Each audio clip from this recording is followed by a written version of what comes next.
Таңертең ерте оянып, таза ауа жұтайын деп терезені аштым. Арғы жақтан қатты ұрысқан дауыс шығып жатыр. Бірденен кімнің даусы екенін танып тұрғандаймын. Ол біздің көршіміз Фарида мен жолдасы Беріктің дауысы. Тағы не болды екен деймін. Бірақ не екенін де біліп тұрмын. Фарида екеуміз жақсы араласамыз. Ішіне сыймаған кезде сырын маған айтып тұрады. Фарида жақсы келіншек. Бізден 2 қабат жоғарыда тұрады. Таңнан кешке дейін балаларына қарап, сыртқа шығарса да арттарынан жүреді. Ескі, алды-арты шыққан халатты киіп алып, балаларын ойлайды да жүреді. Балаларым ішсін, жесін, киінсін деп, еш өзін ойламайтын, бір сөзбен айтқанда, бала деп өзін ұмытқан әйел. Соңғы кезде Берік екеуінің ұрыстары жиілеп кетті. Барлық ұрыс Фариданың олпы-солпы болып жүргенінде шамасы. Өйткені жолдасы бұрынғы Фарида жоқ деп айтады екен. Бірақ қайтсын, 3 баланы қатарынан босанған, сәнденуге, әдемі киім алуға, баруға да уақыты болмайтын. Мен де таңғы ас ішіп, сыртқа шықтым. Сөйтсем таң азанымен Фарида да шыққан екен. Түрі солыңқы. Үйдегі жанжалдан кейін сыртқа шығып кеткен. Амандасып, қасына жайғастым. Азанымен даусымызды естідіңдер ме дейді. Иә, не болды тағы? Сол баяғы әңгіме ма деймін. Иә, сол ғой.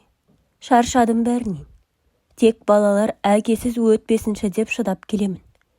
Не істерімді білмей отырмын. Балаларым кішкентай. Қалай бағамын? Кетіп қалсам қайда барамын? Үйде келін бар. Ол жаққа сыймаймын ғой мына үшеуімен. Не істесем болады дейді маған. Білмеймін ғой енді. Амал жоқ шыдарсыз. Мүмкін түзелер. Уақыт өте келер деймін. Қанша дегенмен жақсы көріп үйленді ғой. Өз-өзіңізге қараңыз. Ер адам жылтырағанды сырттан іздейді ғой. Сіздің солардан қай жеріңіз кем? Бала дей бермей, өзіңізге бір сәт қараңыз деп ақыл айтып қоямын. Қарасатын адамың болмаса, қарай алмайтынын біліп тұрмын. Тек жұбату үшін айтылған сөздерім еді. Фарида мен Берік 1 жыл жүріп, бір-бірін ұнатып үйленген. Достары арқылы танысқан. Бірақ Берік бір көргеннен ұнатып қалады Фариданы. Артынан талай жүгіріп түрлі сыйлықтарын беріп, гүл шоқтары мен шоколадын сыйлап қаратқан еді Фариданы. Бір жағынан Берік ашық жарқын, пысық жігіт еді. Жылы сөздермен де баурап алды. Солай 1 жыл жүріп үйленген жұптар. Қазір қарасаң, екеуін қинап үйлендіргендей. Ит пен мысық секілді 2 күннің бірінде ұрыспен өтеді. Бір күн ұрыстан 40 күн үйден береке кетеді деген рас екен. Отау құрған соң Фарида 2 қыз, 1 ұлды қатарынан босанды. Басында бәрі жақсы еді. Берік азаннан кешке дейін жұмыста. Кейде тіпті айлап командировкаға кетіп қалады. 3 баламен өзі қалатын Фарида әбден баламен отырып өзін тастап жіберді. Азаннан кешке дейін бітпейтін үйдің тірлігі. Одан қалса балаларының кірі, тамағы бар дегендей уақыт таппай жүреді. Бұрынғы Фариданы таппай қалды ма? Әйтеуір Беріктің мінезі өзгеріп жүр. Ал Берік ер адам болса да, көшеге шығарда шашты тарап, айнаның алдынан айналшықтап, суын сеппесе шықпайтын. Бұл жүрісі тегін емес екен. Жұмыс бабымен деп кетіп, қыздармен көңіл көтеріп келеді екен. Қыздар да бұның үйленгенін білсе де, кетер емес. Өйткені Берік пысық, қалтасы қалың жігіт. Ондай жігіттен айырылғысы келмейді. Берік қолы ашық, тапқан табысын шашып жүретін.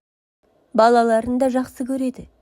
Үйіне керектінің бәрін әкеліп, балалардың қалағанын әперетін. Бірақ сырттағы қыздарға да көп шашады. Осы жүрісіне күйінген Фарида Берікке талай айтқан. Осы жүрісіңді қой деп. Өз абыройыңды түсірмей. Балалар өссе бетіне қарай алмайсың деп. Бірақ әбден жүріп қалған Берік әлі қояр емес. Кафелетіп отырған жерінен біресе бір құрбысы, біресе көршісі көріп қалып, Фаридаға хабарласып айтатын. Осымен неше рет ұсталса да, қояр емес. Бүгінгі ұрысы да сол тағы қыз. Бұл жолы өзі күтпеген бір адаммен болып тұр. Түнделетіп ішіп келген Берік ұйықтап қалады. Есін білмейтіндей, араққа сылқия тойып алған. Телефонын қалтасынан алса да түк сезбейді. Кіммен сөйлескенін білгісі келіп қараса, соңғы рет жұмыстағы әріптесі Назымға хабарласқан екен. Назым күйеуімен бірге жұмыс жасайтын жас қыз. Назым талай осы Фаридаға күйеуінің басқа біреумен отырғанын хабарлап отыратын еді. Түк күдіктенбеген күйде телефонды қоя бергенде, «Жаным, қатының біліп қоймасын, СМС-ті өшіріп таста» деп жазған екен.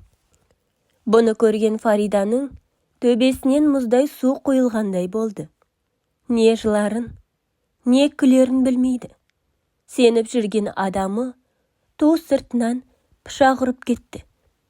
Ешкімге сенуге болмайтынын енді түсінгендей. Ұзақ отырып ойланды. Әбден күйінгеннен жылап алды. Ішіндегі толып қалған өкпе реніштің бәрі осы уақытқа дейін шыдаған шыдамының таусылғанын сезді. Енді бірге бола алмайтынын түсінді. Осы уақытқа дейін сыртымнан күле қарап жүрген екен ғой бұлар. Мені тек үй қызметшісі ретінде ғана қараған екен ғой.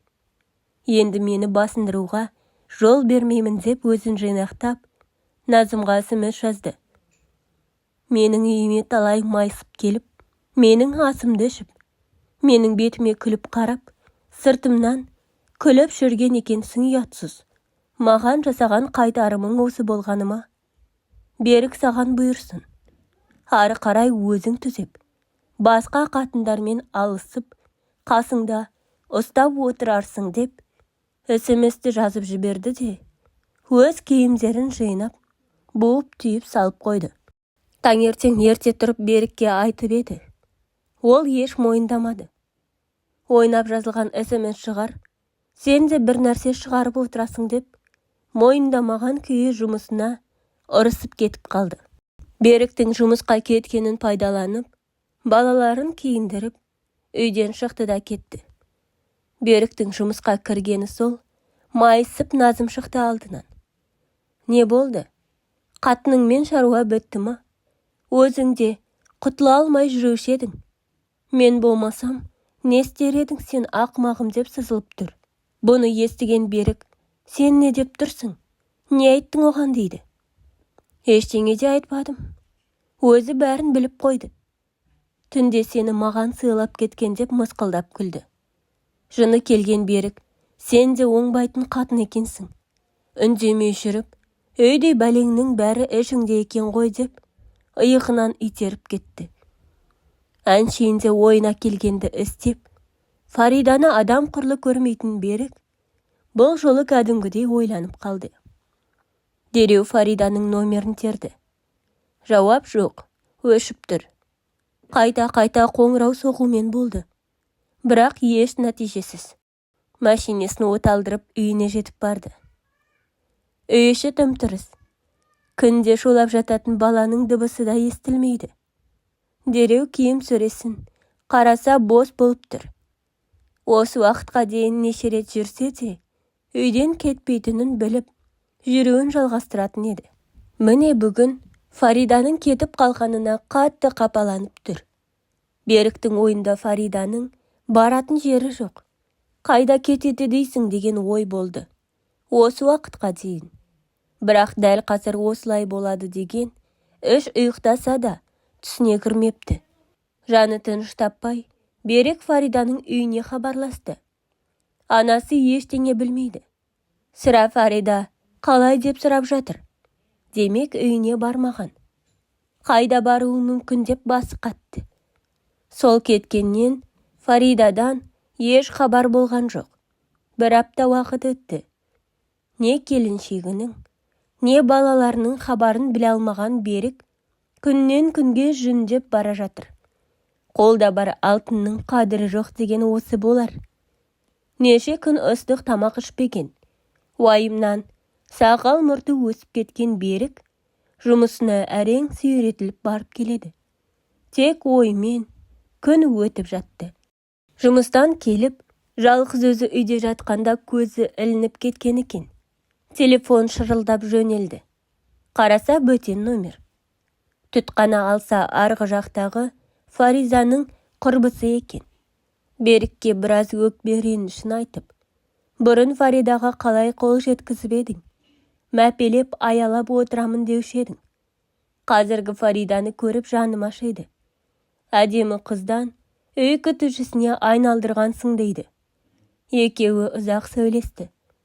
Соңында Фарида біздің үйде. Саған айтпа деп еді. Уайымдап отырған шығар деп саған хабарласып отырмын. Әзірше Фаридаға хабарласпа. Менің саған телефон шалғанымды да білмесін. Тек біздің үйде екенін біліп жүрсең болды. Бұны саған балаларың үшін айтып жатырмын. Қайдағы бір әйелдер сенің отбасыңнан артық болғаны ма? Егер отбасыңды сақтап қаламын десең, өзіңді түзе деп тұтқаны қойды. Көңілі кішкене болса да жайланған Берік неше күннен бері нәр татпаған тамақ ішіп отыр. 2-3 күнді әрең күткен Берік одан әрі шыдамасын біліп Фариданың құрбысының үйіне келді. Есікті Фарида ашты. Беріктің көзіне Фарида бір сұлуланып кеткендей көрінді.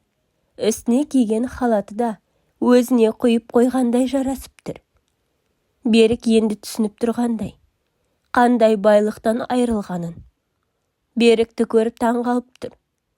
Осында екенімді қайдан білді деп. Неге келдің? Бар бізден құтылғанша асықтың. Енді мені жайыма қалдыр деді Фарида. Кешірші Фарида, менен бір ағаттық кетті. Мені кешірші. Енді қайталамаймын. Сенің қадіріңді сен жоқта түсіндім. Енді тек отбасым деп өмір сүремін дейді. Менің қадірімді түсіну үшін менің үйден кеткенім керек болды ма? Саған сенбеймін. Бір барған жеріңе әлі талай барасың. Сондықтан кетші Берік. Мен сені көргім келмейді. Жеп көремін. Енді бәрі бұрынғыдай болмайды. Арамыз суып кетті. Дейді де есікті жауып қойды. Әкесінің дауысын естіген балапандар түпкі бөлмеден жүгіріп шықты. Анашым, әкем келді ме? Үйге кетеміз бе деп қуанып қарап тұр. Жоқ, әкең емес деп алдап тұрғаны сол. Есік сыртынан әкелері, Фарида есікті аш. Балаларымды бір иіскейін деп жатыр. Мұны естіген балалары да әкеліп, әкесін көргенше асығып тұр. Бір жағынан Берік, бір жағынан балалар өтініп сұраған соң есікті қайта ашты. Балалар әкелерін әбден сағынған екен. Әкелеп мойнына асылып, үстінен түспей қойды. Әдейі балалардың көзінше айтсам, райынан қайтады деді ме? Кешірші, кешірші деп сұрап жатыр. Амал жоқтан балаларын ойлап, тағы бір мүмкіндік берейін деп шешті. Балаларын алып үйлеріне оралды. Фарида дәл бұрынғы өміріме қайта оралдым деп отыр. Бірақ бұл жолы бәрі басқаша. Берікті біреу ауыстырып қойғандай. Тап бір енді үйленгендей Фаридаға махаббат көзбен қарайды. Не айтса да бәрін жасап жүр. Жұмысқа уақытылы барып келіп жүр. Бос уақыты болса үйге қыстай шады. Фариданың көңілі де жайланып жүр кейінгі кезде. Үйде болған кезінде Беріктің өзі балаларын далаға алып шығатын болды. Фариданың да өзіне қарауға уақыты да табылатын болды. Айлық алған кезде бұрынғыдай тек өзі емес, бәрін алып саябаққа, Одан әрі кафеге барып тамақтанып келетін болды. Әбден үйден шықпаған Фарида да жүзі нұрланып, бал-бұл жайнап, көз жанары қайта қалпына келгендей болды. Өз-өзіне өзі сенер емес. Тіл көзім тасқа деп қояды. Қазіргі уақытта екеуі бақытты. Балалары өскен, мектепке барады. Не ішемін, не киемін деп жатқан уайым жоқ. Жұмыстары алға басқан. 2 қабатты үй тұрғызып жатыр. Берік бұрынғы жұмысында, ал Фаридаға дүкен ашып берді. Дүкенді дөңгелетіп отқан жайы бар. Қазір бұрынғы салп етек Фариданың ізі де қалмаған.